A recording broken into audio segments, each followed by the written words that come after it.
Welcome to the Sales Podcast, session 83. Be not afraid.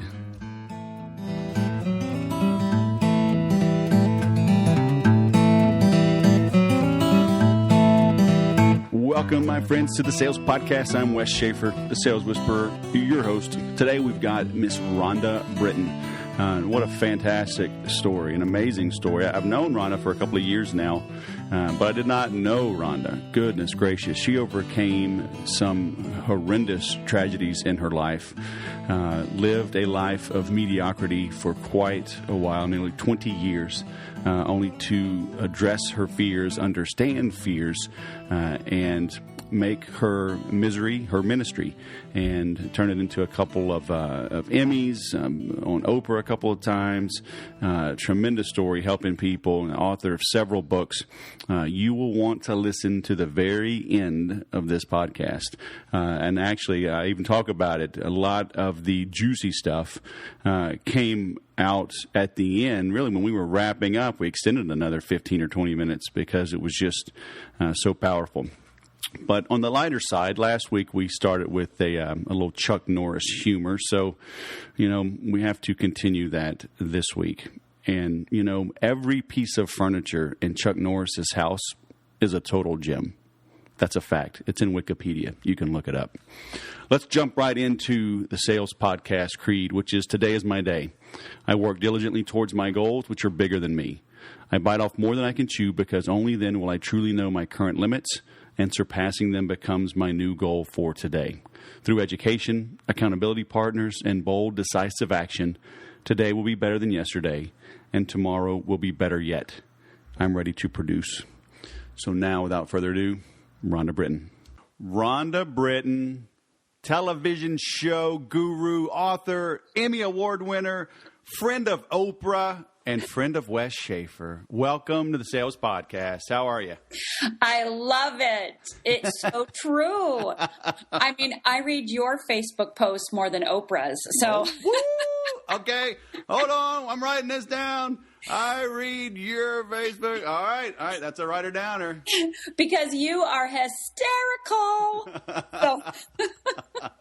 Yeah, just like we said at the beginning, right? Life's too short to run around sad. Well, it's wonderful to get inspired. It's another thing to be reminded why we do what we do. Yep. And I think the way that you do Facebook, Wes, is you do it with such humor, but you also, in those humor, even though you're talking about your personal life, or maybe you're talking about a client or whatever in your humorous way, you remind us why we're doing business, right? Yeah. Why did we open our one-person shops, right? 2-person shops, 3-person shops. And that, to me, inspires me daily. Oh, cool. Very nice. Well, would you mind taking a moment for our listeners that may not know who you are? I didn't know who you were till you showed up at my doorstep for Infusionsoft training, 18 months ago. Mm-hmm. And then I looked you up and I was like, Shazam, we got royalty up in the house.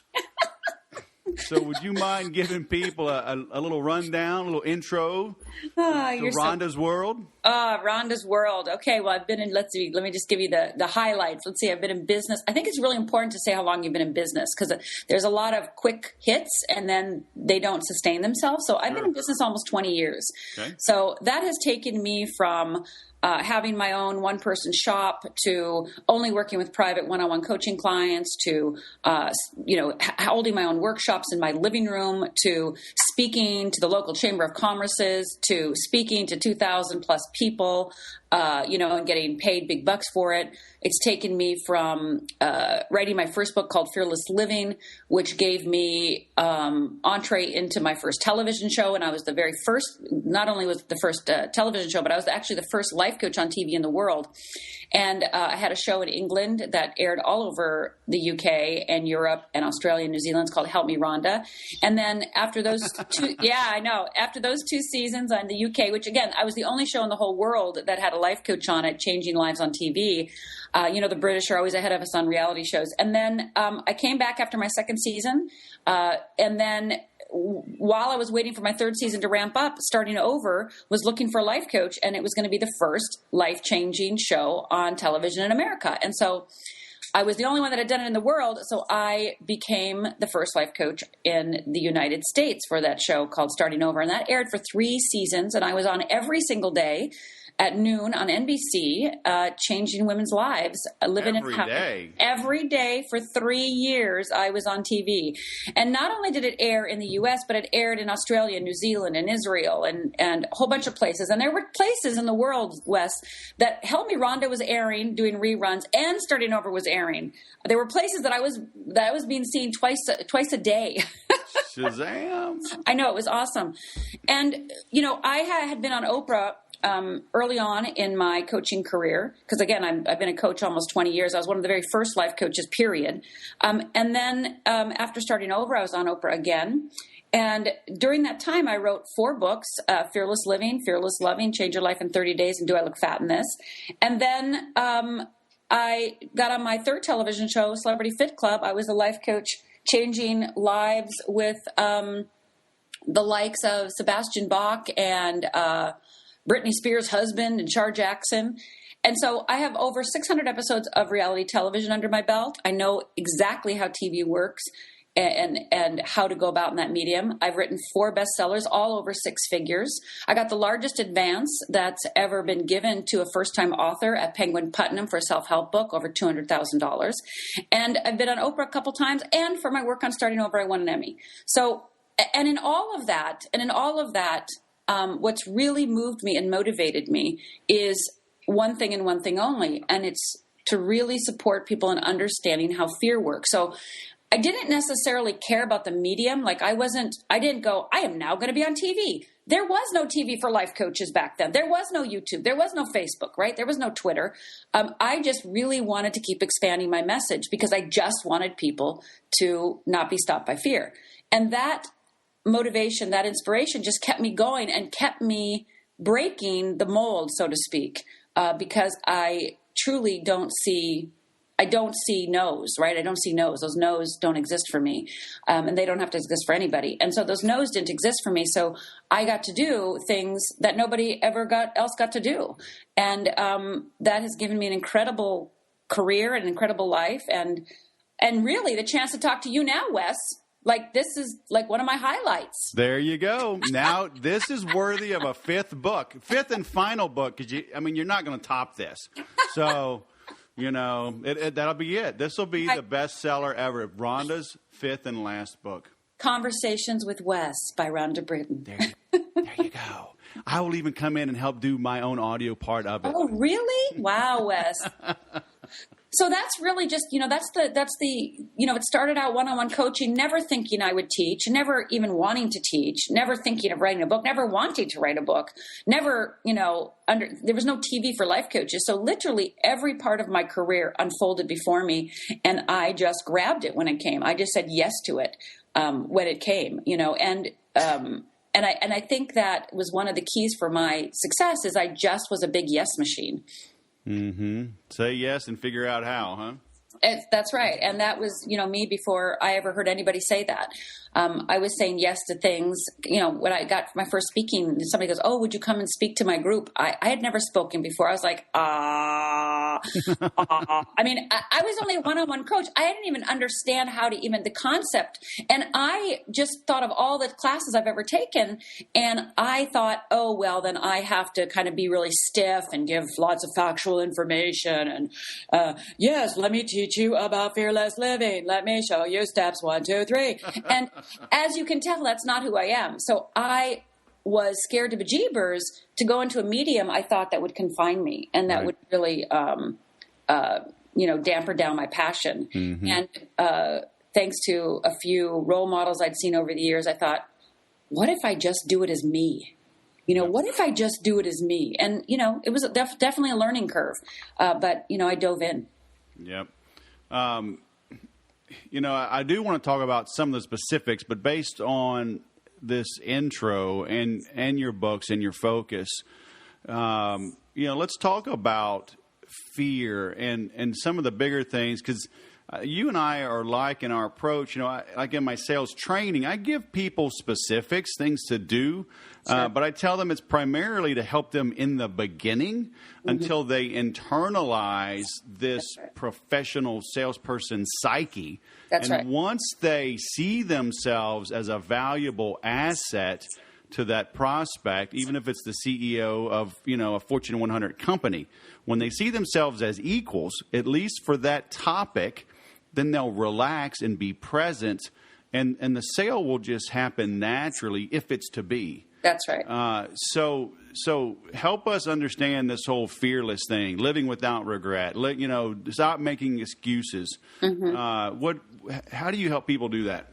Well, the first thing that I do, Wes, is kind of like you, is that most people don't know what their problem is.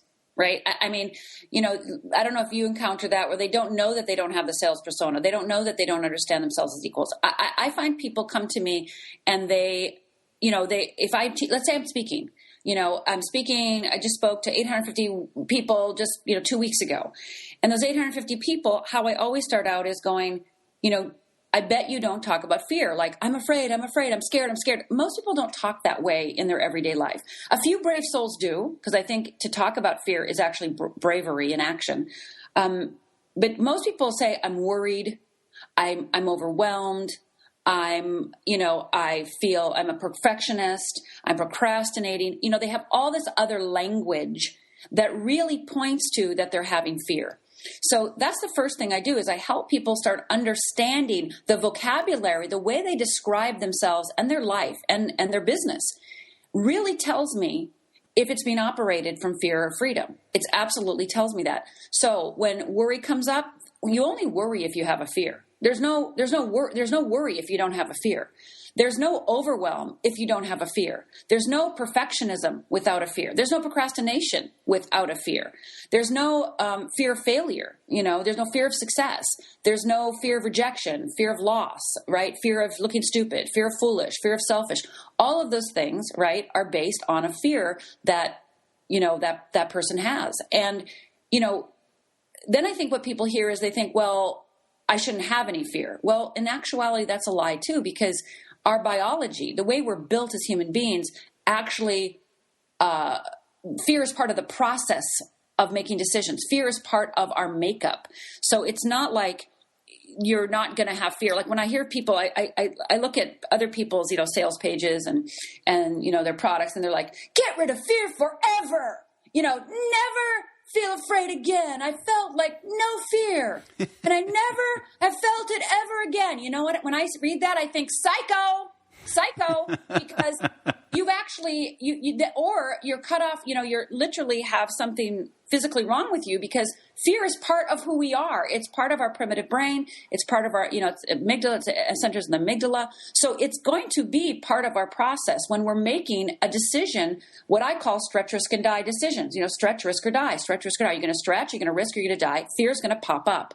And if you don't think it's going to, that's the first hurdle. Because if you actually believe that you shouldn't feel fear, right?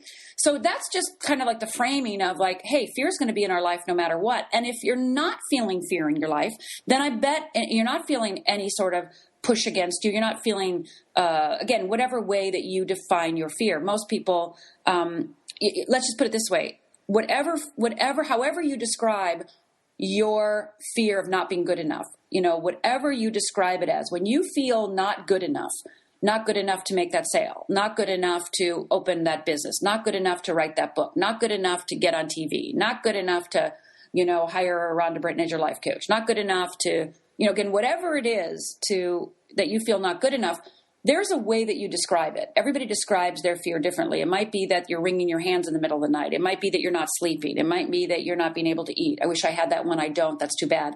Anyway, it's again, however you describe it, because everybody knows what it is when their back's against the wall and they're feeling that pressure, that not good enough feeling. So when people start being able to actually even identifying it and calling it fear, that's an incredible first step. Because once you start understanding that it's fear, then you can do something about it.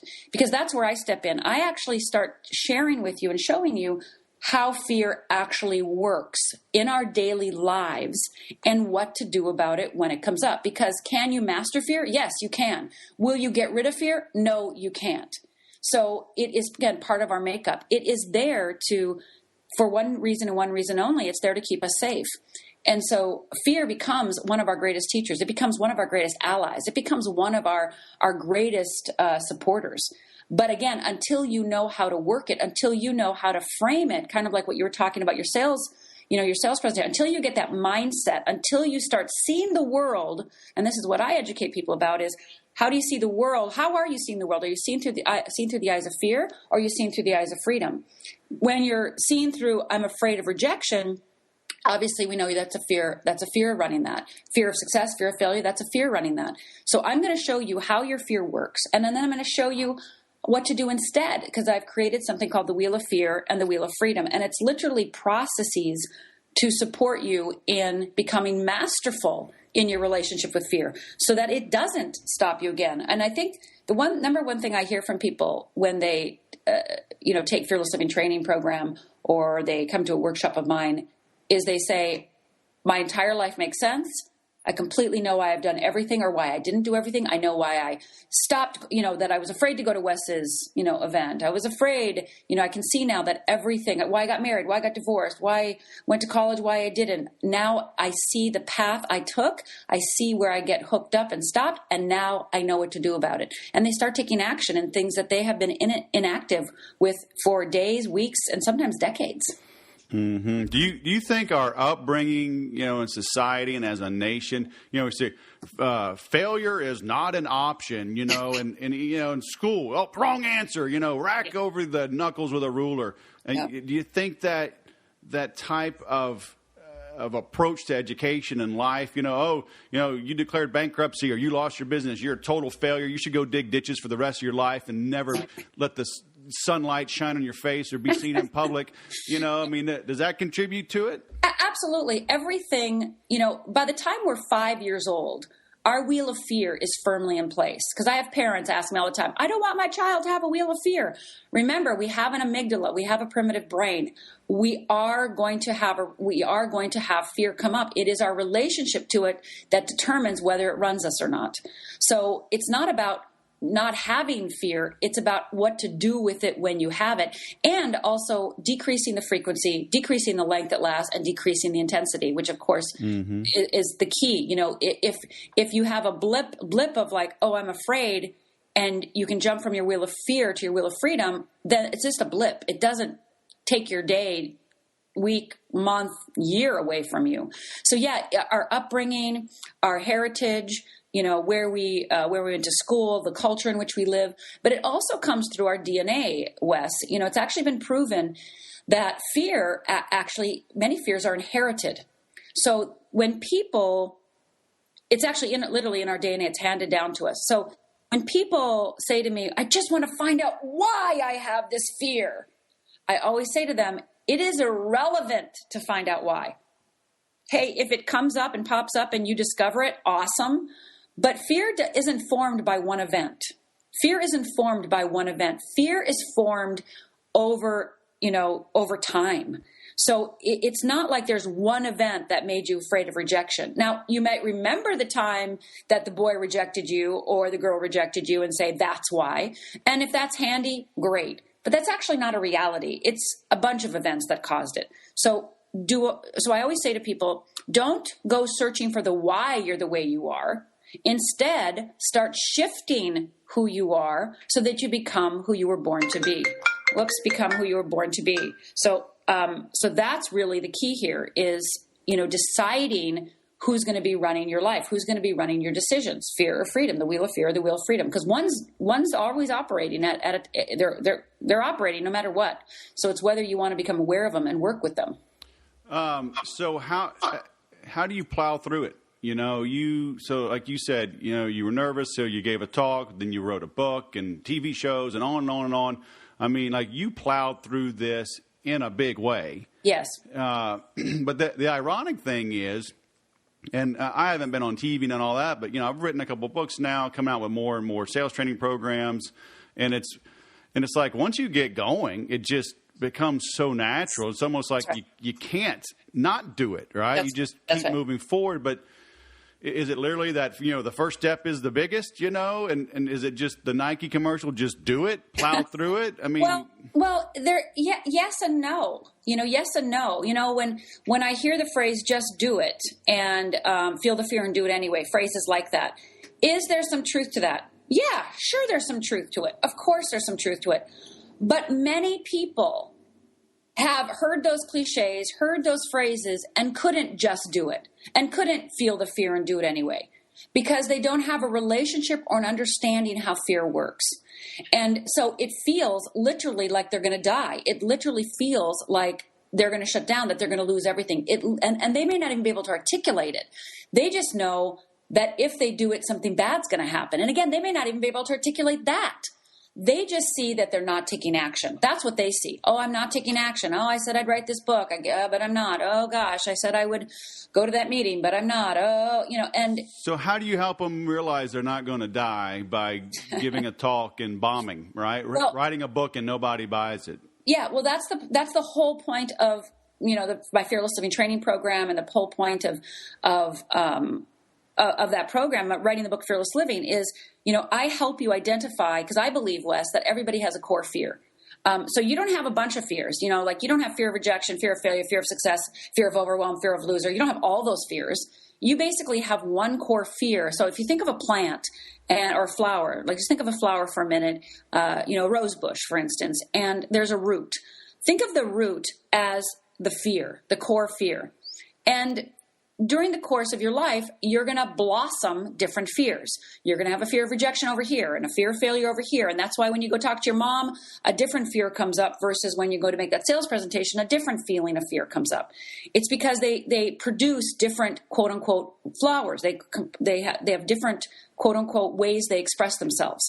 But what I show people how to do is that all those little fears that they think are the problem actually come down to their core fear. And I help people identify their core fear. And once people see what their core fear is, the thing that's been driving them unconsciously for decades, they literally those things that are dies are no longer dies. The things that are risks are no longer risks.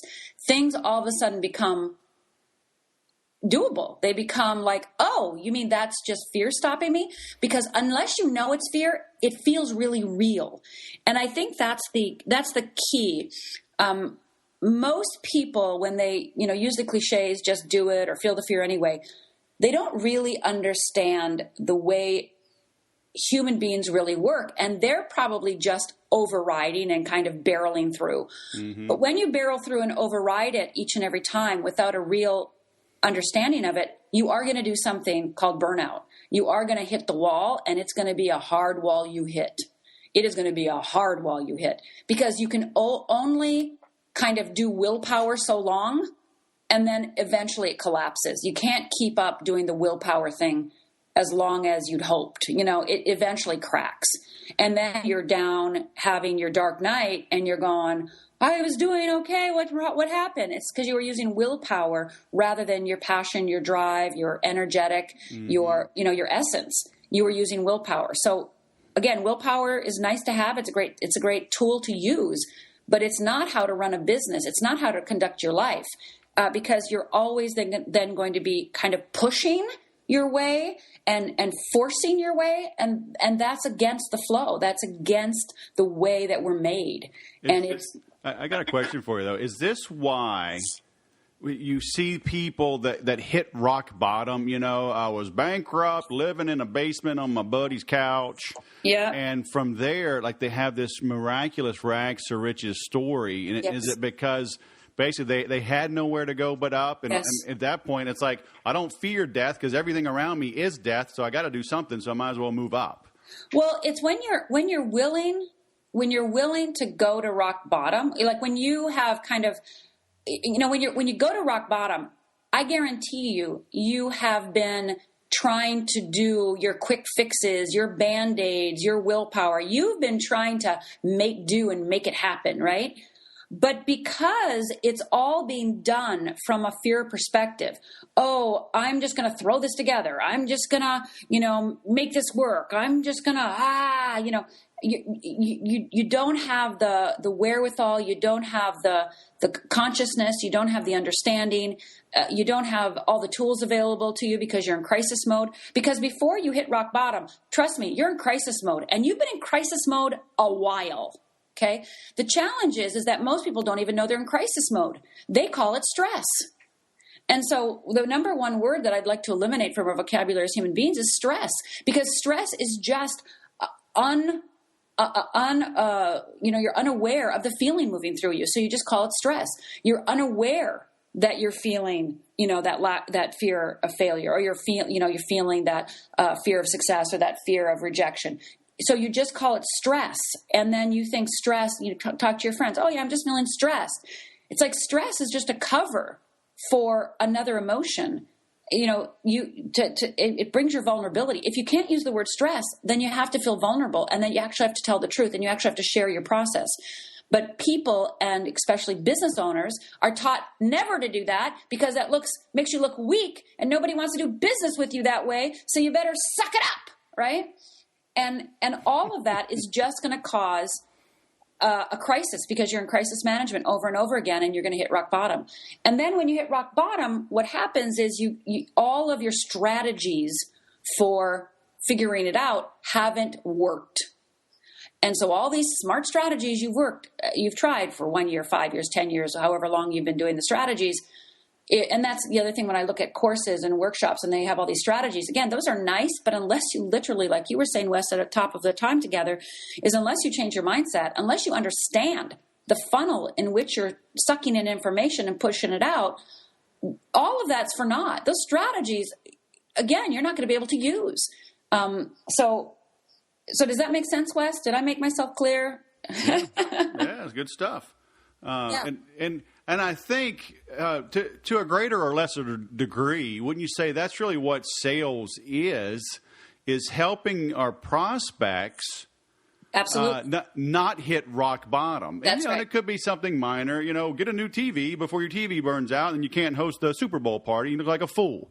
Or get a new car, before you're left stranded on the highway and get hit by a car, That's right. or, you miss a meeting and you get fired. So, I mean, That's right. all of those are little similar issues, right? That's right. I mean, sales is really the dance between fear and freedom, right? How much fear do you evoke and how much freedom do you point out, right? Like, it is the dance. And so again, the power of understanding fear is that you actually, one of the benefits, I think one of the main benefits that people get out of the Fearless Living Training Program and working with me is that when they understand their own fear and what's driving them, all of a sudden, all the people they see differently. All of a sudden, they can look at that prospect and go, okay, got it. Based on the way they're talking to me, they have a fear of rejection. Okay, based on the way they're talking to me, okay, got it. They're afraid of being worthless. Okay, wow, the language they're using, they're afraid of being a loser. Okay, got it. They're afraid of, loss, right? So you're able to actually hear and see the fears that are up for people, and then you can shift your dialogue in order to support them, soothe them, make them feel comfortable, and giving them enough courage to take the risk to make the sale, to purchase that. Yep. So, the only reason people don't buy, and of course, if it's right for them and it solves their problem, and I'm saying that it would be a perfect purchase for them, the only reason they don't buy is fear. There's no other reason people don't buy the thing that's going to help their life except for fear. And I'm even talking, and we know that money is an illusion. So it's like, even money issues, time issues, those are all based in fear. So when you're able to see and see your own way fear works in your life, really see the subtleties of how fear shows up, because fear is insidious, it is tricky, it knows everything you know, it knows all your education, it knows your spirituality. Like, it literally takes everything you know and uses it against you. It uses your values against you. It uses your belief systems against you. It uses your religion against you. It uses your education against you. Because again, remember, the only thing it wants to do is keep you safe, and it'll use everything you know because it knows everything you know. And the same thing with the people that you're attempting to make a sale with, is their fear knows everything they know. Right. And so their fear literally it makes them feel, it could make them feel anxious. It could make them feel lethargic. Again, there's so many ways that fear has you feel certain things. Mm-hmm. So everybody's fear doesn't show up as anxiety at all. Everybody's fear doesn't show up as overwhelm at all. Mm-hmm. Everybody's fear doesn't show up. I mean, some people's fear shows up by sitting on the couch, right? Some people's fear shows up by, going out and drinking out with a buddy and having a good time. Some people's fear shows up by doing things that get them love. Mm-hmm. A lot of times are the way that we act out in fear actually gets us a lot of benefit, and that's why we won't give it up. Right. So you've got a program. So you told me before we started, Rhonda Britten, so Britten, RhondaBritten.com/risk, where they can get a little preview of this, right? Yeah, I want to give them an exercise called Stretch, Risk, or Die. Wow. And there are 3 videos, and the 3 videos are going to explain, I'm going to be talking to a small group. I think there's like 20, 30 people in the room. I'm giving a little intensive, and I pulled out an hour of 45 minutes of the talk, and I explained Stretch, Risk, and Die. It's a particular process that helps you shift the way you do your to-do list, because if you have your to-do list, you have 10 things to do, and you do number 1, you check it off, 2, check it off, 3, check it off, I'll skip 4, I'll skip 5, do 6, do 7, and you keep skipping 4 and 5.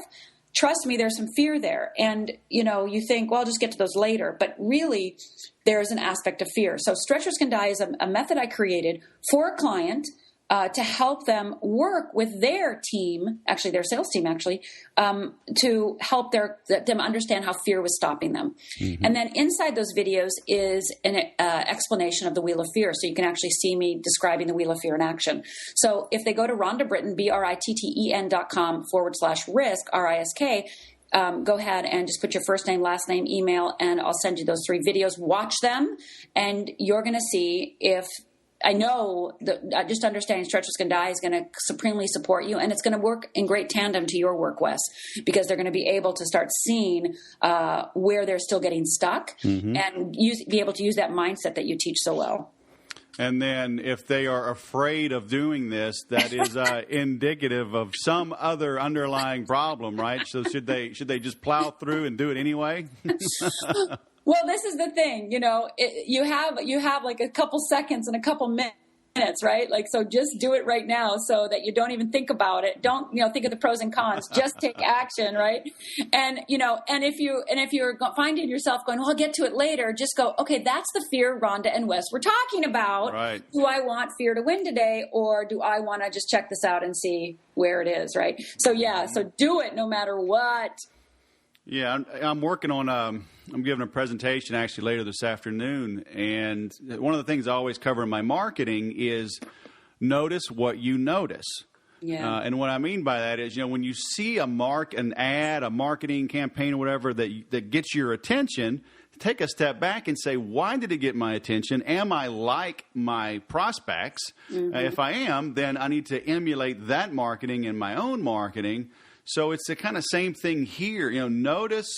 Take notice of what you're afraid of, or take notice, do you sign up for a bunch of things, but then never follow through? So your inbox gets cluttered and you just are skipping over a bunch of stuff. Right. Maybe thin it out, unsubscribe from a bunch of things. If something resonates, in these monthly marketing meetings, Henry, one of my marketing partners, he always talks about, the power of one. Mm-hmm. When you go to a workshop or whatever, find just one thing and implement it.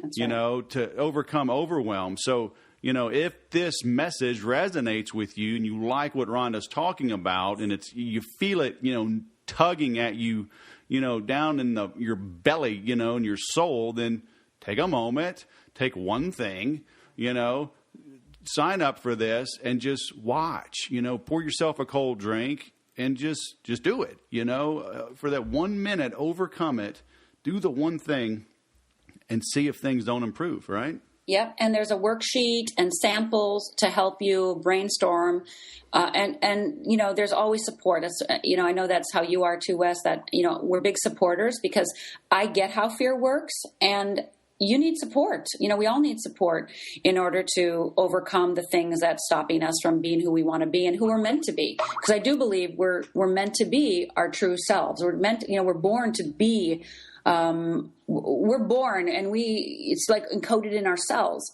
And our journey is to become that. And the only thing stopping us is fear. Yeah. And I know that to be true. It stopped, I saw it stopped my father. Fear stopped my father. Fear stopped my mother. It stopped me for 20 years. And so this isn't something that I came up with because, let me come up with a clever tool to use so that I can, do something like nobody else, right? That's not how this was created. It was created out of my own sweat, blood, and pain and my 20 years plus of living in hell. And I had to find a way out. And so this was really created out of my own pain and needing that solution because I went to workshops, I went to events, I read books, and they were all nice and motivating and inspiring, but they actually didn't change my life. And I kept on thinking, what's wrong with me? Why can't I get it? What's my problem? Why can't I get this? And when I really sat down with it, by the way, after 3 suicide attempts, wow.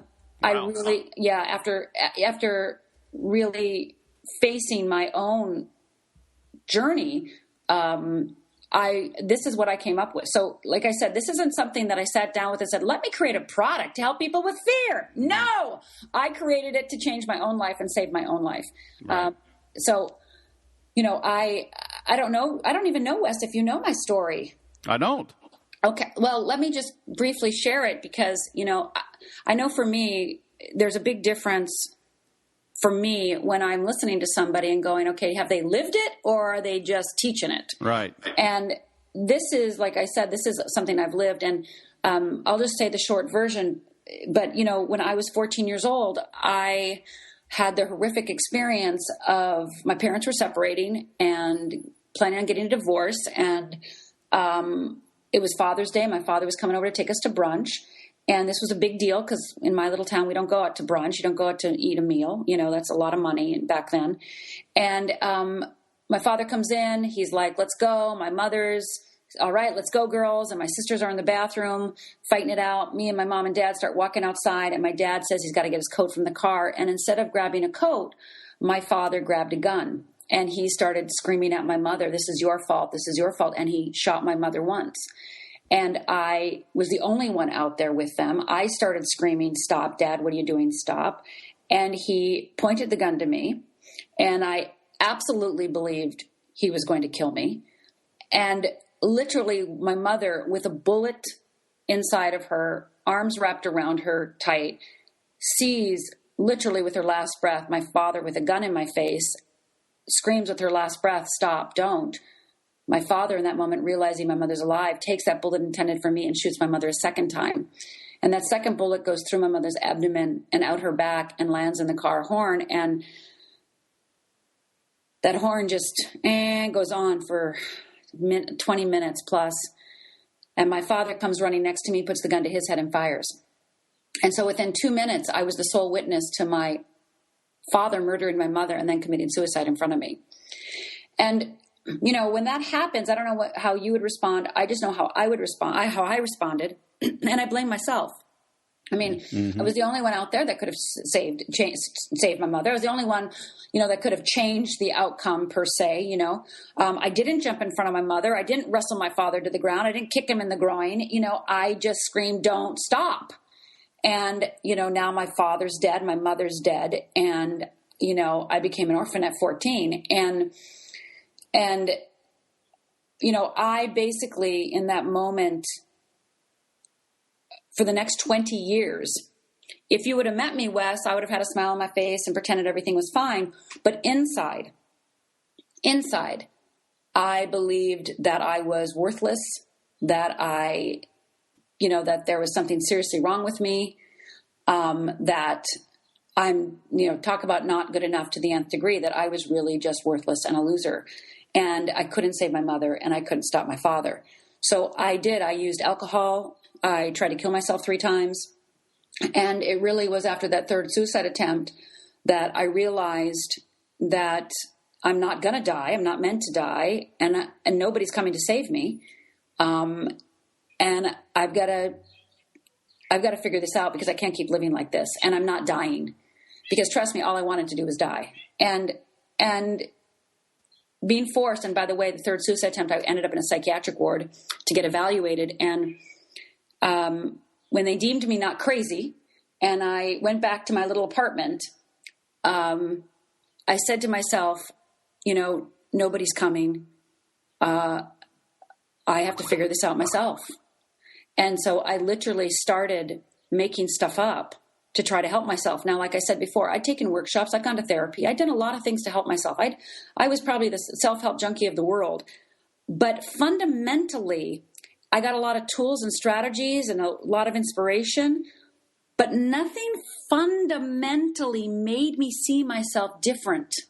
It would last a moment, I would forgive myself for a second, but eventually the feeling that I'm not good enough would come back. And it would eat at my self-confidence. It would erode my self-esteem. And, here I am waitressing at, 32 years old, and I'm a straight A student, had a college scholarship, have ambition, drive, and passion, still had all this stuff, but no place to channel it because I couldn't, because I was just paralyzed. And, I waitressed for 20 years. I lived in hell for 20 years. And it wasn't until I was willing to figure this out, figure the fear thing out, and face fear and really understand it, like really get the mechanics down, not just feel the fear and do it anyway, not just do it, but really, really understand the mechanics of fear. Was I able to take it apart, rebuild it, and then apply it to my own life, change my own life. And then that's how I became a life coach. I didn't plan on becoming a life coach. I didn't plan on changing lives. I didn't plan on teaching courses. I didn't plan on any of this. It really was that my life changed and people started noticing and asking. And over a period of time, I started realizing that what I created for myself, I could share with others. And I was scared to do it. It was on some level humiliating because I didn't want to share my story. It was humiliating that I went through this experience. I was humiliated that it took me 20 years to change my life. So all of this was present as I started sharing fearless living with the world. And that world was 4 people in my living room. And, and I think that's the illusion too, is, fear tells you you're going to write a book and it's going to become a New York Times bestseller. So, oh my God, can I handle it? I have clients come to me, well, I don't know if I can handle the success. It's like, what are you talking about? You haven't even had 4 people in your living room. People get so ahead of themselves because that's what fear does. Fear never tells you the results you're going to get. Freedom never tells you the result you're going to get. Fear always fills it in. So, if you're going for the result, like, oh, I'm going to write this book and become a New York Times bestseller, you're missing the whole point. You're being driven by fear. Man, that's amazing. So I've been kicked to the curb and pulled by my bootstraps up, and this program, Fearless Living Training Program, is really the program. That's really how I changed my life. That program literally describes my journey. Yeah. Well, we should have started with that. As usual, Rhonda doesn't follow the rules. She gives us the juice at the end. Okay. Sorry. And I am not editing this. I put this out as is. Phone ringing, burps and farts. It's all in there.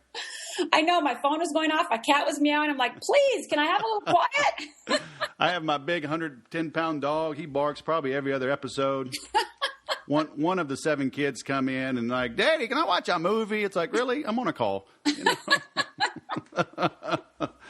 Oh, man. Well, that is, I would say it's unbelievable, but it's not. I mean, I know you, I've seen your work. People need to hear this story. Well, it's a big difference. When I look at speakers and trainers and authors, and there's a lot of amazing people out there and a lot of amazing work. And, my funnel always is have they lived it? Mm-hmm. Have they really lived it? And, if they haven't lived it, then they're doing it from a intellectual point of view rather than a visceral. And if you're afraid to sell, right? If you're afraid to date, if you're afraid to, tell your family, no, thank you. That's a visceral problem, not an intellectual one. And an intellectual solution is not going to solve a visceral problem. It has to be a visceral solution. And I think what you and I do, Wes, is create visceral solutions for people so that they have a bodily shift, like you said earlier, like that mindset, that shift inside their body where they become a masterful salesperson. It becomes, they embody it. And that's what I do with fear, because again, a great conversation is nice and it makes you feel high and it inspires you and it may motivate you for a second. But then, like you said about the signups for the how many mailing lists are you on? It dwindles and it kind of dulls you, and then you are lost because you don't know where to go and who to follow and who to listen to. So listen to people who have done it, not people who have read a good book about it. Well, and wouldn't you say too that if you're going through a tough time, maybe that's just God's way of preparing you for bigger things in the future? Oh, absolutely. I mean, I always make a joke, I absolutely believe that God, everything you've done until this point, even all the things that have kept you stuck and frustrated, all of that is going to be used. That's all fodder for your future. That's all fodder for your mission. That's all fodder for your evolution of your vision for your life. So yeah, every single thing is used. I mean, my 20 years of waitressing helped me read people, and I always imagine God going up there and going, okay, let's see now. Rhonda is going to create the only program in the world that's, that really helps people understand and master fear. Okay, I can't tell her that at 18 years old. Oh, by the way, Rhonda, you start creating the only program that's going to help people master fear in the world today. No, I would have freeze. Instead, he said, oh, how can I get Rhonda to learn the skills she needs later for her mission? But that are ego-driven to get her just to learn the skills. Oh, okay, I'm going to have her want to be an actress. I'm going to want her to, be a singer. So I was an actress for a few years and things like that. So that taught me a lot of skills that I now use in speaking, right? So he totally used my ego to get me the skills I need in order to do what I do today. So yeah, I believe every single thing you've done, every job you've had, every conversation you've had, every bad relationship, good relationship you've had, God is using to mold you, shape you. And now you have to decide when to start using that in support of why you're here. You can either keep learning lessons and keep bottling it up, or you can go, okay, I'm now willing to utilize the lessons I've learned and start getting on track, which is, I do want to learn how to sell, and I do want to learn how to master fear, and I do want to learn how to move forward in my life, right? So whatever that is, it's like you get to decide. God did give us free will, so you do have to make the decision. If you're listening to this, you already know you're interested. If you're still listening to this, you're really interested. So there's a decision to be made. There's always a decision to be made. And God gave us the right to make those decisions. So you get to make the decisions. You are in charge of your life. And that is so incredibly powerful and so incredibly scary. Right. Well, you know what? It's like I say, you got to overcome that fear. So that's right. If you have this fear moving forward, that's telling you something. It's time to address it. That's right. So again, just go and watch the videos, and you're going to know if this resonates with you. Just watch the first video, and if you like it, keep watching. Then watch the second video, and if you like that, keep watching to the third video. The third video is the place where the Wheel of Fear. I talk about the Wheel of Fear. So I know you're going to want to skip ahead, but I really encourage you to learn the tool, Stretch, Risk, and Die. So go to Rhonda Britten, BRITTEN.com/risk, RISK. And get it. And it's my gift to you. So, if this resonates, go for it. Yeah. Cool. Well, you know what? Thank you very much. Everybody, please visit RhondaBritten.com/risk. Get this, go forward, improve, grow, be all that you can be, right? I hate using that Army slogan, being an Air Force guy, but it is pretty good. Well, I appreciate you taking the time to share this, Rhonda. Very open and honest.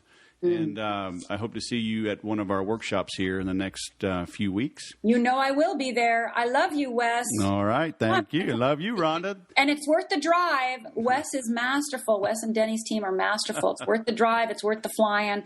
Go and study with them. Come to SoCal, learn sales, marketing, and automation, baby. That's right. All right. Well, have a great weekend. You there? Yep. All right. Hey, have a great weekend, and I will talk with you soon. Okay, bye. Thank you. Bye. What did I tell you? I told you it was good stuff all the way to the end, huh? I love towards the end where she talks about sales is the dance between fear and freedom. When you understand this, you'll understand how your prospects are acting and what their fears are, so you can shift your dialogue to support them and soothe them to bring about the sale. So tying that into the Sales Whisperer and the Sales Podcast, I thought that was an important point. But the entire interview there was important. Understanding the things she overcame, understanding how fear is a part of the lives of each of us, how we inherit fears, how just doing it isn't always enough. Like she said, willpower isn't always enough. Eventually you will hit the wall. So surround yourself with people that have been there and done that, right? Not somebody that just read a good book, which everywhere I look, there are experts and all these life coaches and whatever. And it's like, what makes you qualified to be this life coach, right? So in Rhonda's case, she is qualified. In sales, I am qualified. So surround yourself with experts, set big goals, move forward with confidence, but understand if you are fearful, it means you've got big goals. Okay, if you don't have any fears at all, then you're just really coasting, and you're not ever going to reach that summit, reach that new peak, that pinnacle, by just being mediocre and never being afraid. So thanks for listening as always. Be sure to check out thesalesagenda.com. You'll get a free download to understand how I control my sales situations. So it's what I call fear no sales call. So pretty timely right there. So visit thesalesagenda.com, opt in there for free, and you'll understand how to control your own fears and take control of every sales call. Thanks for listening, and remember to share this online, show us a little love, and remember to sell different.